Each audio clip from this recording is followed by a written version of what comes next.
하나님 말씀은 구약 성경 잠언 21장 7절에서 9절까지입니다. 함께 읽겠습니다. 악인의 강포는 자기를 소멸하나니 이는 정의를 행하기 싫어함이니라. 죄를 크게 범한 자의 길은 심히 구부러지고 깨끗한 자의 길은 곧으니라. 다투는 여인과 함께 큰 집에서 사는 것보다 움막에서 사는 것이 나으니라. 아멘. 불행의 이유라는 제목으로 말씀의 은혜를 나누고자 합니다. 이것은 예수를 믿는 사람들이라고 해서 예외는 아닌 것 같습니다. 예수를 믿는 사람이든 믿지 않는 사람이든 인생을 마냥 만족하고 행복한 인생을 살아가는 것만은 아닙니다. 하지만 예수 그리스도를 구주로 영접하고 이제 믿고 살아가는 이들에게 그러면 이 불행의 문제, 이것을 해결할 길은 없을까? 성경은 분명히 말씀합니다. 이 세상을 살아가는 동안 불행하지 않게 살아갈 수 있다고 말합니다. 이거에 대한 답을 찾지 못하면 하나님의 절대 주권이라고 하는 그것이 신자들로 하여금 예수님을 믿고 살아감에도 불구하고 불행할 수도 있다라고 하는 말도 안 되는 결론을 내리기도 합니다. 내가 당신이 아무리 불행하다고 할지라도 그것에 대해서 우리는 하나님께 반박할 수 없습니다. 하나님께 그러한 주권이 없겠습니까? 이런 설명은 하나님의 절대 주권에 대한 매우 잘못된 설명입니다. 그러니까 마치 하나님이 자의대로 선과 악과 상관없이 우리의 행복과 불행과 상관없이 하나님께서 우리에게 행복을 줄 수도 있고 불행을 줄 수도 있다라고 하는 그것이 하나님의 절대 주권이라고 하는 설명은 그것은 성경에서 우리에게 가르치는 하나님의 절대 주권과 완전히 다른 것입니다. 절대 주권이라고 하는 것은 하나님의 절대성이 예수를 믿고 살아가는 신자들에게 일반성으로 다가올 수 있다는 사실입니다. 그러니까 선과 의에 있어서 하나님의 절대 주권은 절대적으로 보장한다는 뜻이에요. 그 사람의 능력이나 그 사람의 과거의 삶이나 그 사람의 현재의 상황 또 그가 처해 있는 그 삶의 정도와 상관없이 모든 사람, 모든 조건, 모든 때에 행복하게 하실 수 있는 것이 하나님의 절대 주권입니다. 악과 불행에 있어서 하나님이 마음대로 할 수 있다라고 하는 그것은 하나님의 절대 주권이 아닙니다. 오늘 성경 말씀을 통해서 사람이 불행해지는 이유가 무엇인지를 우리에게 분명히 가르쳐 주는데 이것은 신자라도 예외가 아니다라고 하는 사실을 기억해야 할 것입니다. 그래서 7절에서 악인의 강포는 악인에 대해서 이야기합니다. 그러니까 불행의 이유에 대해서 한마디로 이야기한다면 악한 사람은 불행에서 벗어날 수 없다라는 결론을 미리 말씀드릴 수 있습니다. 신자라 하더라도 악한 사람은 불행에서 절대 벗어날 수 없다는 것이 오늘 성경의 가르침의 핵심입니다. 그런데 본문에 악인이라고 번역되어진 이 단어가 라샤입니다. 잠언 21장에서 중심이 되는 키워드인데 이 라샤라고 하는 말은 사악한 자라는 뜻이고 이것은 사악하다라고 번역하는 이유는 범죄한 자를 의미하기 때문입니다. 그러니까 범죄한 자입니다. 범죄한 자. 그래서 이 라샤를 악인이라고 해서 본성적인 어떤 악함을 이야기하는 것이 아니라 이 라샤라고 하는 것은 범죄한 사람을 의미하는 것이기 때문에 그래서 범죄한 자로 번역하는 것이 적당하겠다. 그래서 복수형이기 때문에 범죄한 자들입니다. 범죄한 자들의 강포는 자기를 소멸하나니, 이때 소멸하다라고 번역한 단어가 가라르인데 이것은 끌어당긴다라는 뜻입니다. 끌어당긴다. 범죄한 자들의 강포는 그들을, 자기죠. 그들을 끌어당길 것이다. 이는 왜냐하면입니다. 왜냐하면 정의로 번역한 이 미슈파트, 이것은 우리가 하나님의 율법을 구분할 때 하나로서 법도를 미슈파트라고 합니다. 그래서 법도를 실천하기를 행하다, 아샤이거든요. 그러니까 법도를 행하기를 싫어하다가 아니고 마엔, 거절하다입니다. 거부하다, 거절하다. 그래서 왜냐하면 그들은 법도를 행하기를 거부하기 때문이다. 7절에서 이야기는 이렇게 범죄한 자들의 강포, 여기서 이제 강포라고 하는 것은 파괴적인 행위나 힘을 나타내는 말입니다. 쇼드라고 하는 히브리어인데 이것은 폭력을 의미하는, 하마스는 무력을 사용한다는 것, 무력을 사용한다는 의미를 가진 이제 하마스와 이 쇼드의 차이점은, 이 쇼드라고 하는 것은 무력보다는 파괴에 초점이 맞춰져 있는 단어입니다. 그래서 이 강포라고 번역하고 있는 이 쇼드는 바로 파괴하는 행위, 그리고 파괴력을 의미합니다. 그러니까 이렇게 사악한 자들의 강포라고 했을 때 이 사악한 자들은 하나님의 법을 어긴 사람들이라고 했지 않습니까? 그러니까 하나님의 법을 어기는 그것이 뭐라는 겁니까? 강포라는 거예요. 그러니까 이 하나님의 법을 어기는 것이 무엇인가를 파괴하는 거라는 겁니다. 그런데 그것이 여러분, 범죄한 사람들이 이렇게 하나님의 말씀을 어길 때 그 이유가 뭐겠습니까? 자신의 이익을 증진시키기 위한 거예요.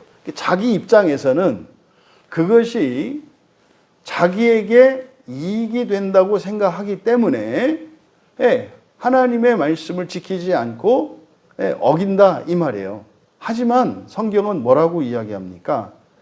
자기에게 유리한 것 같고 즐거운 것 같고 이익이 될 것 같아서 하나님의 말씀을 따르지 않고 자기의 생각대로 하지만 그것이 어떻게 한다는 겁니까? 파괴하는 것이고, 뭘 파괴하겠어요? 자기 인생이죠.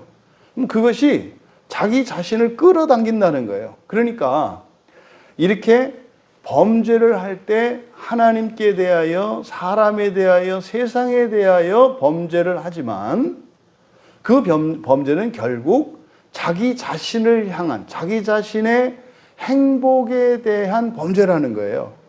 이것을 이제 바로 뒤에서 이유를 그렇게 설명한 겁니다. 왜냐하면 그들은 법도를 행하기를 거부하기 때문이다. 그러니까요, 바로 범죄하는 것이 바로 뭐 하는 거라는 겁니까? 하나님의 말씀을 행하기를 거부하는 것이라고 이야기를 하는 겁니다. 여러분, 기억하셔야 합니다. 법도로 표현되고 있는 이 하나님의 말씀은 창조력을 가지고 있죠. 그러니까 하나님의 모든 말씀은 창조력을 가지고 있어요. 그래서 하나님의 말씀을 따라서 순종하며 살아가면 반드시 거기에는 창조의 열매들이 맺히게 되어 있습니다. 그런데 반대로 이 세상에 있는 어떤 창조 행위, 이게 뭐겠습니까? 없는 돈이 생기게 하는, 그리고 없던 건물을 짓는, 뭐 이런 것들이 세상의 창조 행위 아니겠습니까? 근데 이런 세상의 창조 행위는 눈으로 보기에는 그것이 무엇인가를 만들어내는 것 같고 무엇인가 이익을 주는 것처럼 보일지라도 그것은 결국 어떻게 해요? 자신에게 해가 될 거라고 말하는 거거든요. 그럼 여러분, 창조력을 가지고 있는 하나님의 말씀을 따르는 것과 이 세상의 어떠한 눈에 좋아 보이는 그리고 우리의 셈법으로는 이익이 될 것 같은 그것을 따르는 것은 우리의 생각과 판단과 다르게 오히려 하나님의 말씀을 따를 때 창조의 열매가 맺히고 나의 생각, 세상의 기준을 따라갔을 때는 반드시 해를 입게 될 거라는 거예요. 그러면 성경에 보면 말입니다. 하나님이 진노하시고 막 심판하셔서 멸망시키는 때가 있지 않습니까? 그러면 성경에서 하나님이 진노하셔서 멸망시키는 가장 대표적이고 대규모적이었던 것이 노아 시대의 홍수 아니었습니까? 홍수로 8식구와 방주 안에 탄 이런 동물들과 식물들을 제외한 나머지 모두는 완전히 멸망당했습니다. 그런데 말입니다. 하나님의 심판으로 인한 이런 멸망은 새로운 창조의 시작이에요. 목적이 창조다 이 말이에요. 그런데 말입니다. 세상의 창조 행위는 말이죠.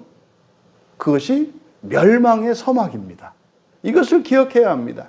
하나님의 말씀을 따라서 살아가면서 일시적으로 멸망당하는 것 같고 어려워지는 것 같고 고난을 당한 것 같을지라도 그것은 하나님의 새로운 창조를 위한 시작이라는 것을 기억해야 합니다.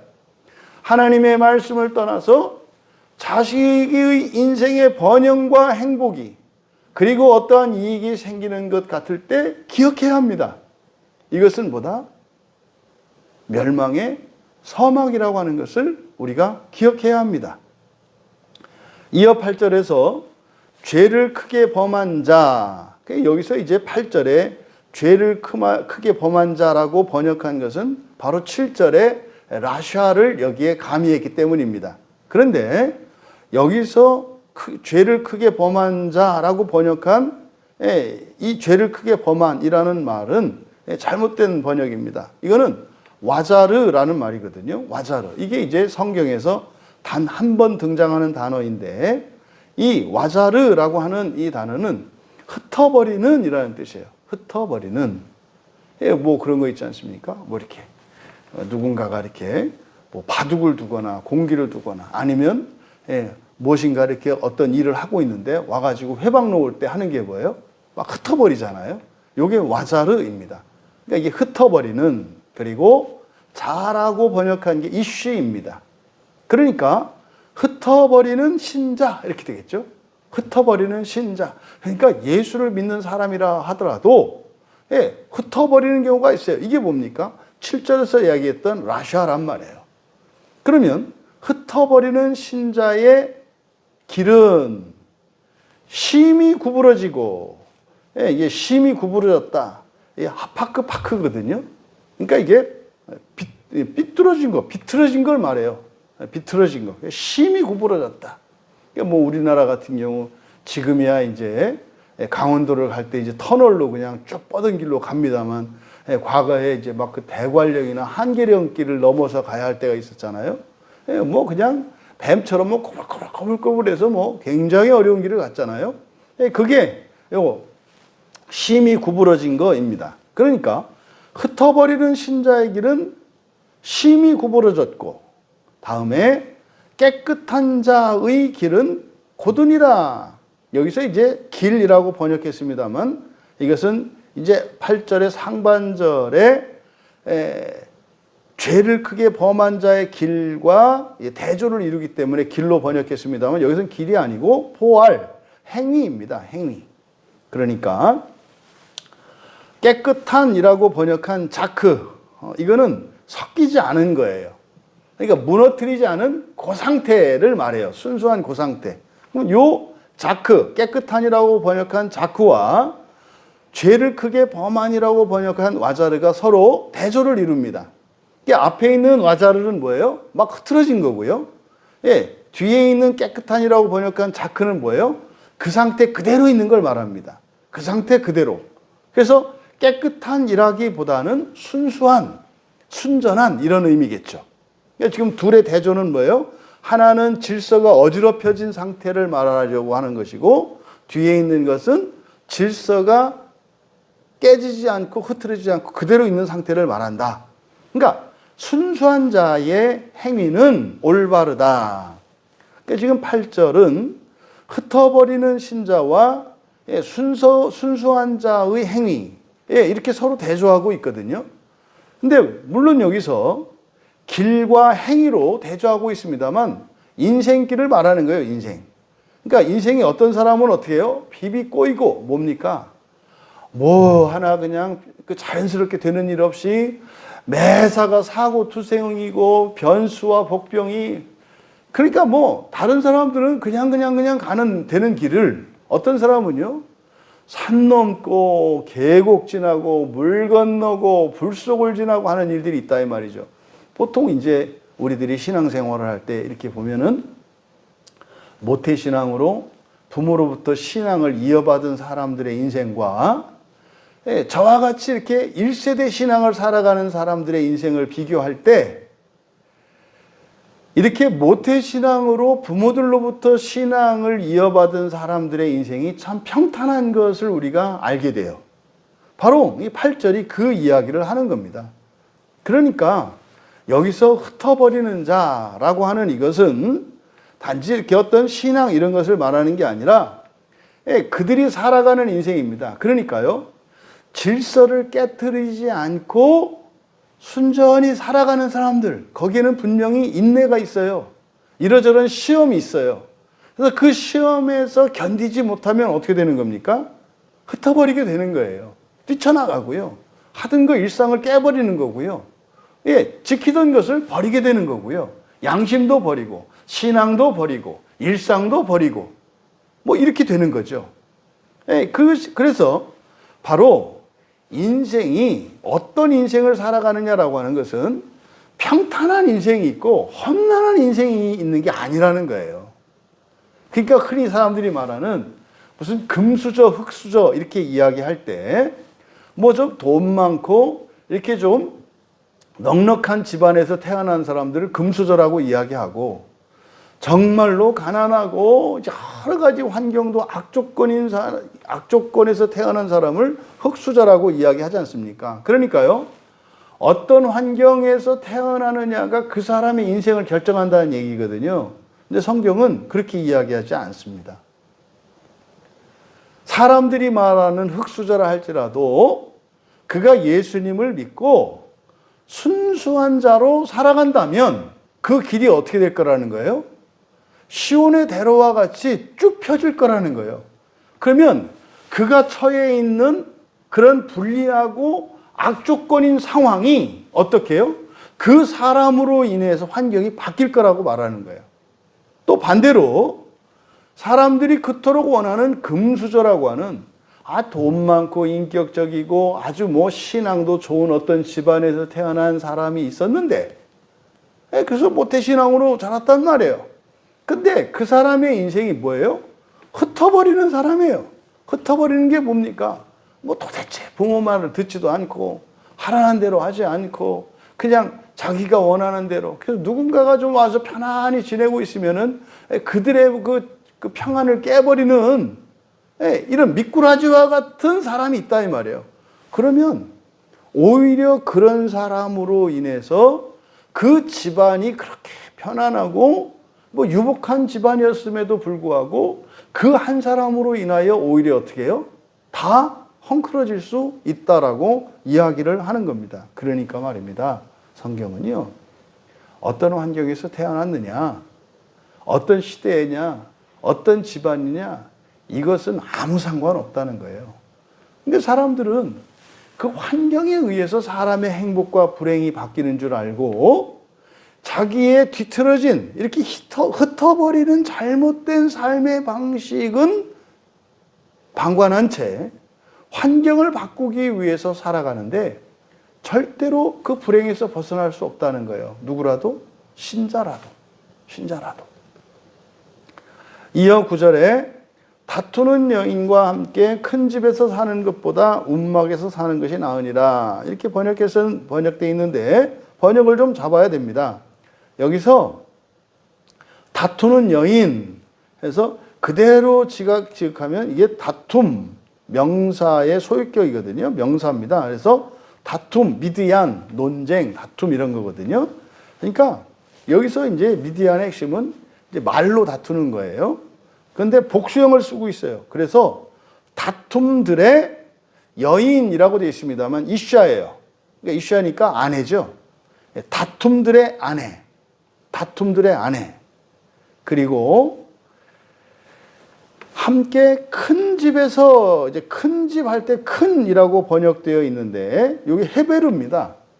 헤베르가 그러니까 우리가 이제 지난 금요일이나 주일에도 이야기했던 코이노니아입니다. 헬라어에. 그래서 이게 헤베르, 이게 연합, 교제, 동무 이런 뜻이거든요. 그러니까 큰 집이라고 번역했을 때 이게 크다라고 번역한 이게 큰 것이 아니고 뭐예요? 연합이에요, 연합. 연합의 집 이렇게 되는 겁니다. 연합의 집. 그러면 다투는 여인과 함께 큰 집에서 사는 것보다 여기를 이제 정리하면 다툼들의 그러니까 연합의 집에서 장소를 먼저 번역을 하면 연합의 집에서 다툼들의 아내와 보다. 연합의 집에서 다툼들의 아내와 보다. 그 의미상은 뭐겠습니까? 다툼들의 아내와 연합의 집에서 보다. 이렇게 되겠죠? 움막에서 사는 것이 낫다. 움막이라고 번역되어 있는데 지금 여기는 우리말 성경에는 움막이라고 번역했습니다만은 이거는 이제 아주 매우 의역을 한 겁니다.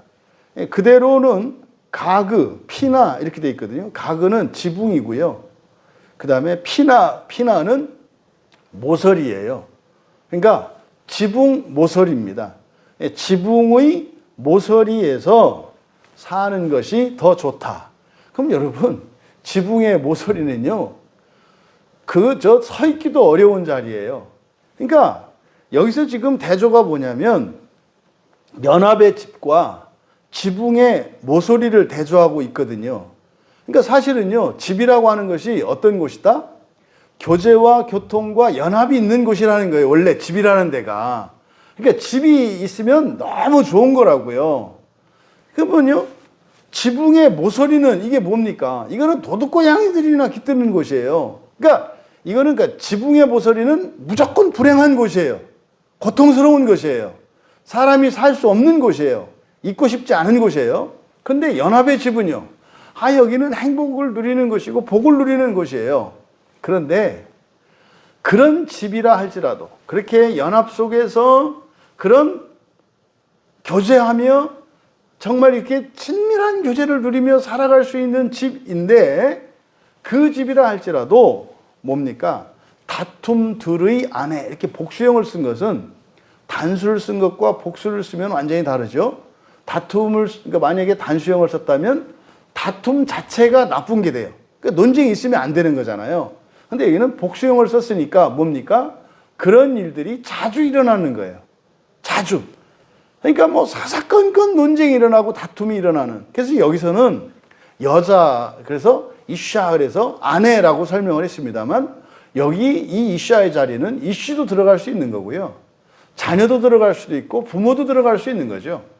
그냥 이 가정에서 이 가정의 연합과 가정의 교제를 책임지는 것이 이제 아내이기 때문에 이샤라고 한 것이지 가족 구성원 모두를 말하는 거죠.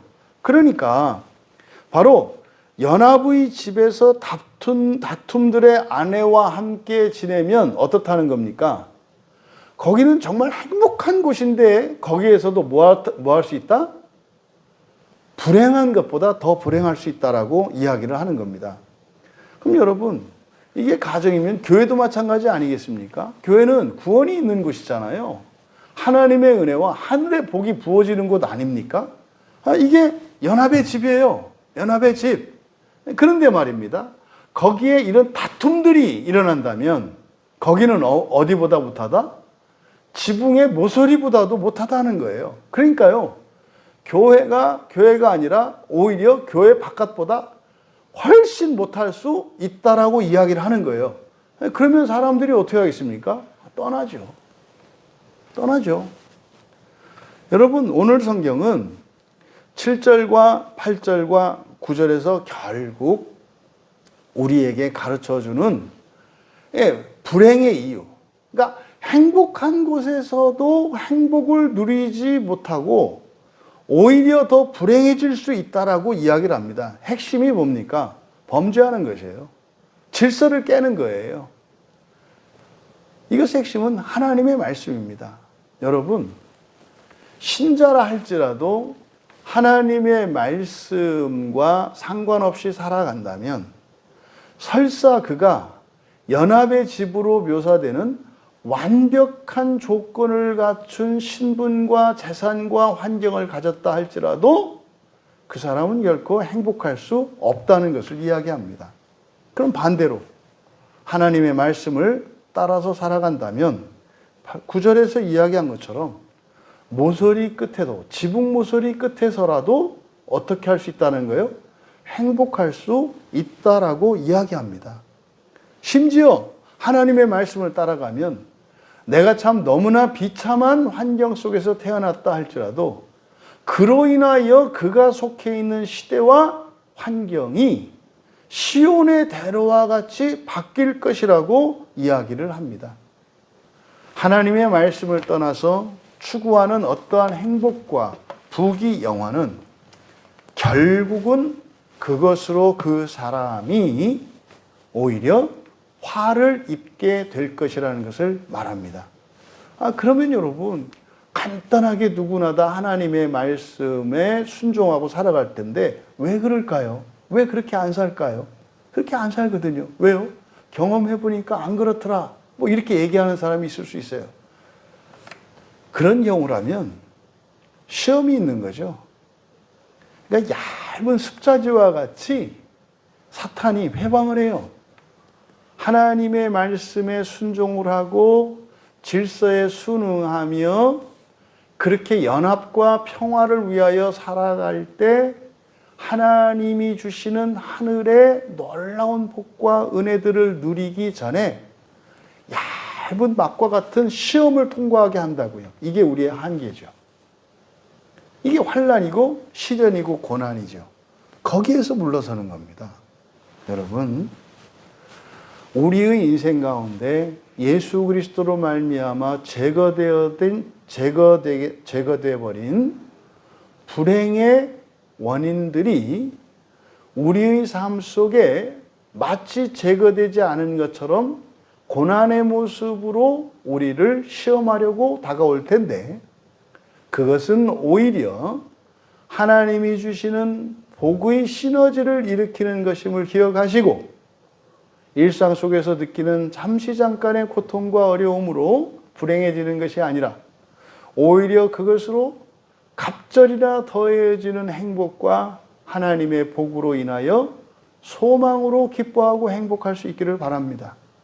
그리고 어떠한 환난과 시련과 역경조차도 행복과 만족과 존귀와 부귀의 부귀의 열매를 맺게 하시는 그 하나님의 언약의 복을 누리시는 우리 모두가 되시기를 주님의 이름으로 축원합니다.